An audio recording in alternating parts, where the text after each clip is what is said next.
All right, we welcome to the show and a special interview with Mr. Elon Musk, who, of course, is famed Trump advisor, CEO of Tesla, SpaceX, chair of X Corp. Elon, thank you for doing this. We appreciate it.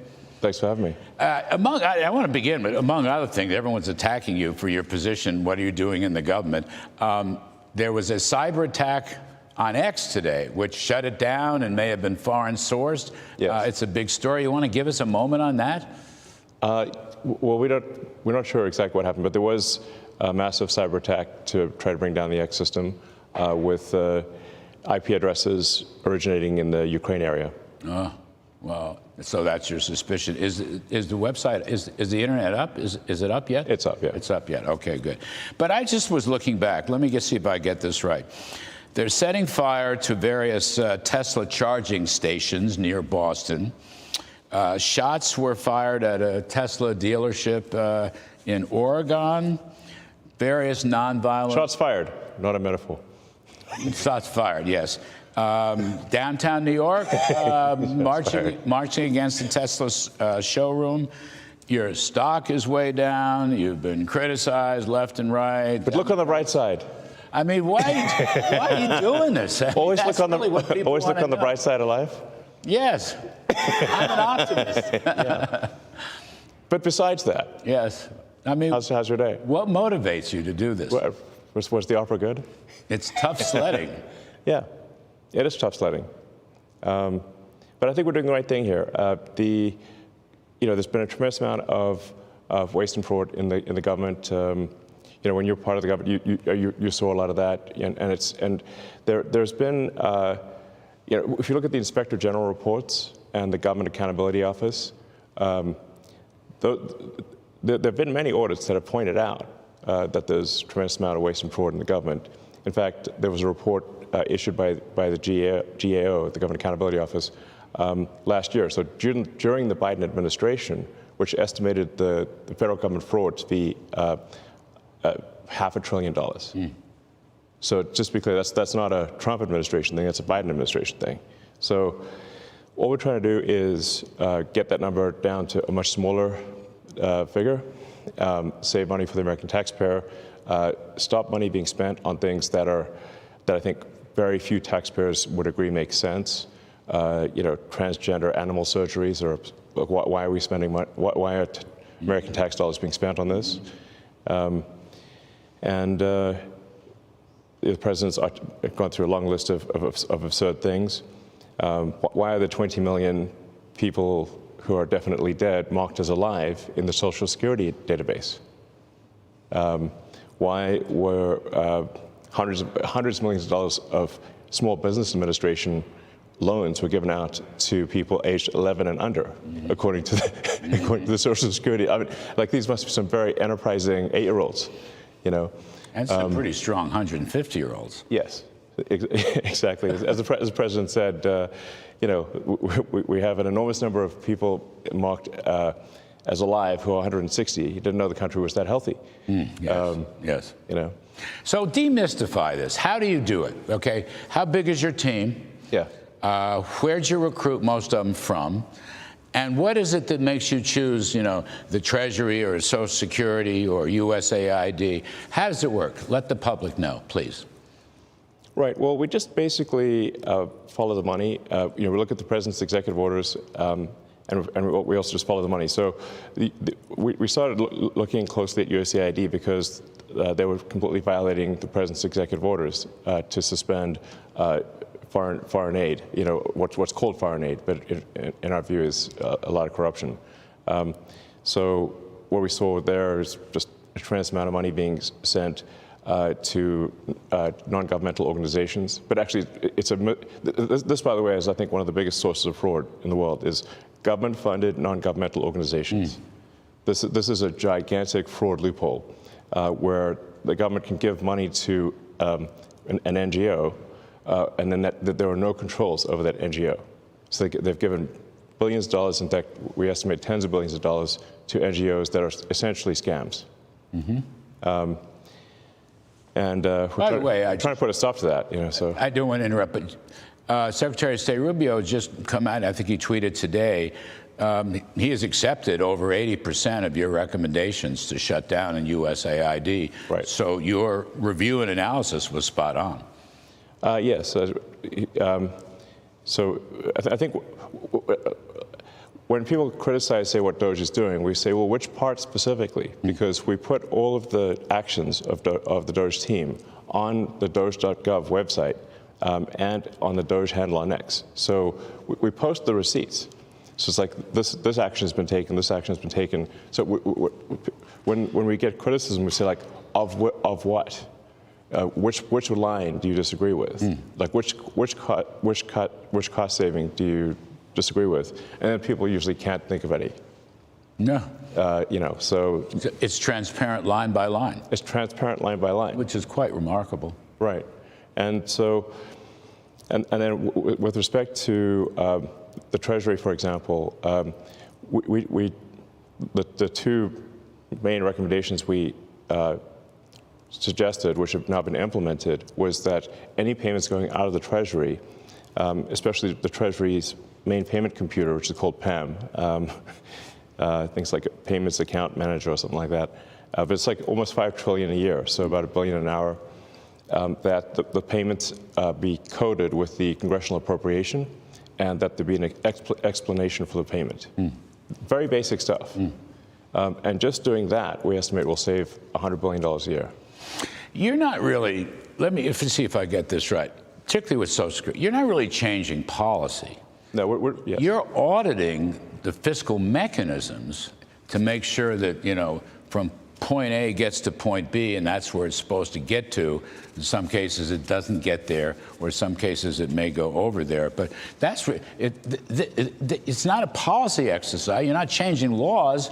You're just doing what any business would do in a profit and loss audit. I think we're really what we're adding here is caring and competence. And there's a massive amount of fraud of basically people submitting Social Security numbers for Social Security benefits, unemployment, Small Business Administration loans, and medical, where those are fake Social Security numbers, or they're stolen somebody else's Social Security number, and we're trying to put a stop to all of that.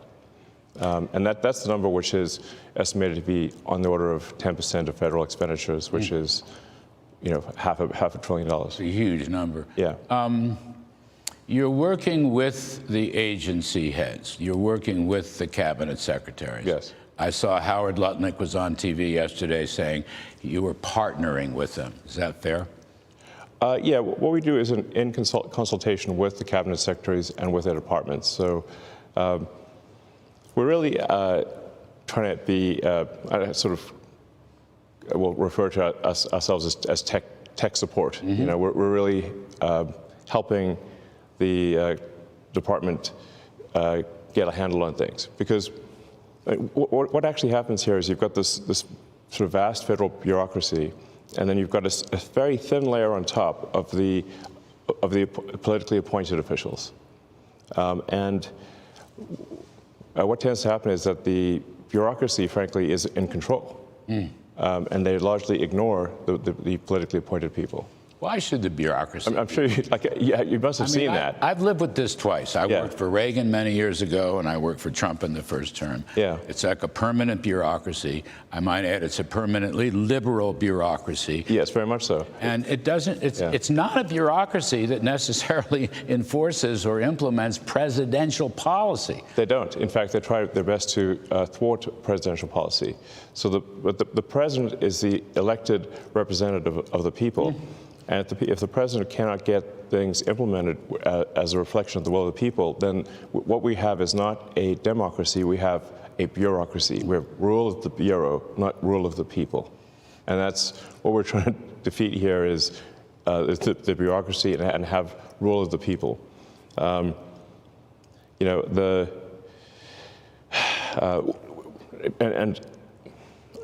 you mentioned, the bureaucracy is overwhelmingly Democrat. So Washington, D.C.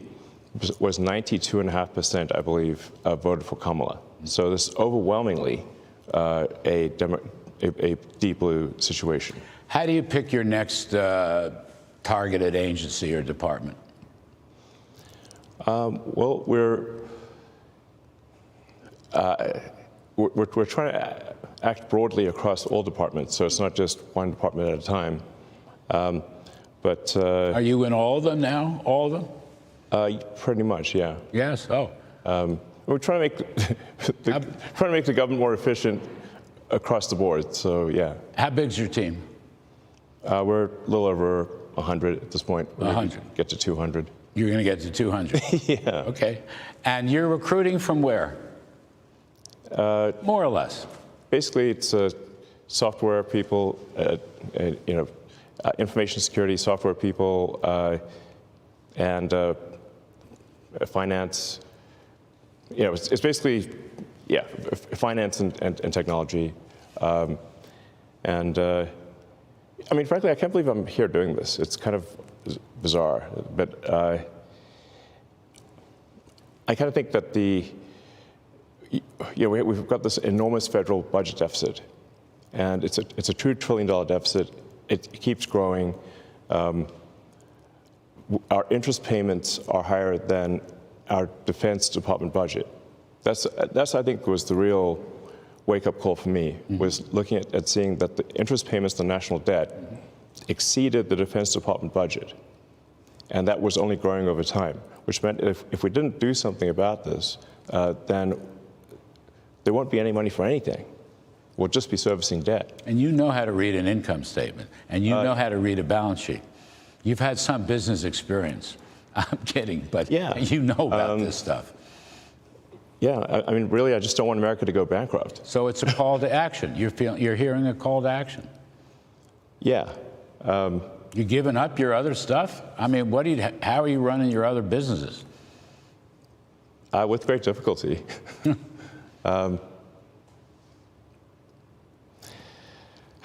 Yeah, I mean. But there's no turning back, you're saying?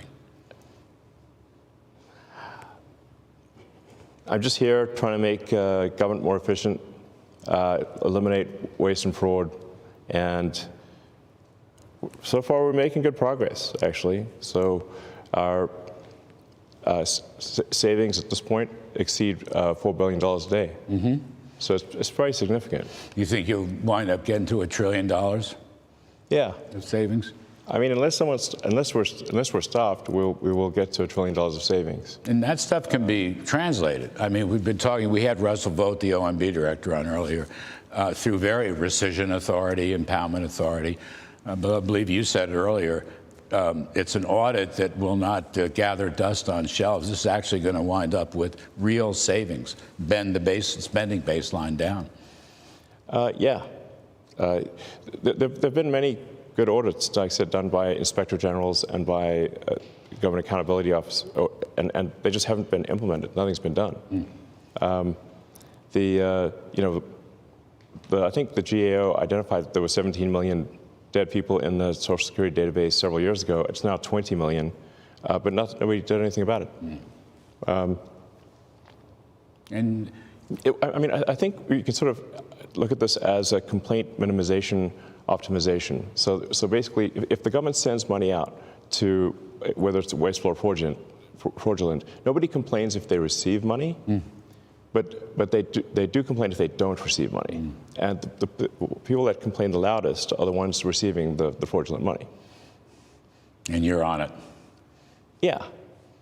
I mean, so the goal here is let's not have America go bankrupt with waste and fraud. So that's what I'm here for, and we're making good progress. Yes, you are. You're going to go another year?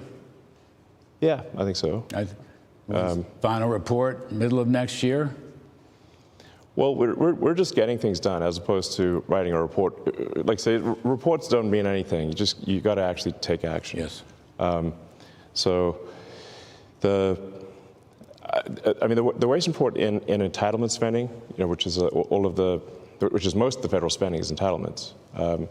So that's like the big one to eliminate, because that's the sort of $500 billion, maybe $600-700 billion a year. that is also a mechanism by which the Democrats attract and retain illegal immigrants by essentially paying them to come here, and then turning them into voters. Yes. So this is why the Democrats are so upset about the situation, because they're losing. If we turn off this gigantic money magnet for illegal immigrants, then they will leave, and they will lose voters. But you have President's support. He said so again yesterday. He completely supports your operation. Yeah. Well, thanks. But that's super. Without the President's support, we couldn't make any progress here. Yeah. I mean, where you'll see the biggest outcry is from the Democrats who are. They don't want the waste and fraud to be turned off because it is a gigantic magnet to attract illegal immigrants and have them stay in the country. And I mean, you see some of the crazy stuff, like where money from FEMA, which is meant, FEMA is an agency that's meant to take care of Americans in distress. And a bunch of their money was being sent to pay for luxury hotels in New York for illegal immigrants. And that was happening even after the president was elected, even after he signed an executive order saying that needs to stop. So we actually made sure that that money did stop going, because obviously it's outrageous that American taxpayer money is spent on luxury hotels for illegals. But you have to say, like, why was that being done? It was because the Democrats are trying to import voters, basically. Yes. I agree. Yeah. And that's also why there's no voter ID needed. In fact, in California and New York State, you're not allowed to show voter ID. Doesn't that seem insane? Insane. Yeah. I say that as a New Yorker. It's insane. Yeah, insane. And it violates the entire Constitution and the principles behind it. Yes. Producers are yelling at me to get out. I don't want to end this interview because it's too much fun. Yeah. Can I just ask you one thing, 20 seconds? Nothing to do with DOGE. Can you rescue the astronauts? Yes, we're bringing them back in a few weeks. There's not near enough attention being paid to this. You're going to get them back? We're going to get them back. God bless. Thank you. Thank you for all your service, Elon Musk. We appreciate it very much. Appreciate it. Take care. Thank you.